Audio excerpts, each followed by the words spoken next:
päevast. Otsustasin täna pool tundi varem töölt ära tulla, kuna eile istusin ma näiteks pool tundi kauem ja niikuinii sain jälle kiita selle eest, et ma olen hästi ja kiiresti asjad ära tehtud. Ja kuhu ma nüüd lähen?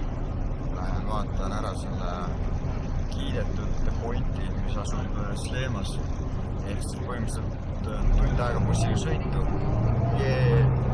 Ja siis poodide külastust. Lõin võrna aimutalt, kuidagi ostan ka, aga vähemalt on sellest käinud. Ja siis saab jälle tund aega tagasi sõita, nii et täna ikka bussiga sõitus päeva. Põhimõtteliselt hetkel mina näen seda kanti esimest korda ja selle peale ütlekski nii, et kui ainult seda osa Maltast näeksidki.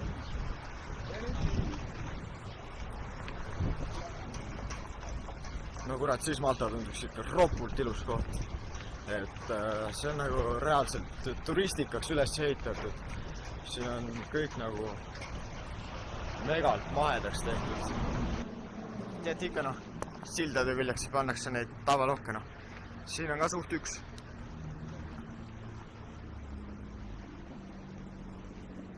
Nii kahju. Need kaks kaavad siit välja.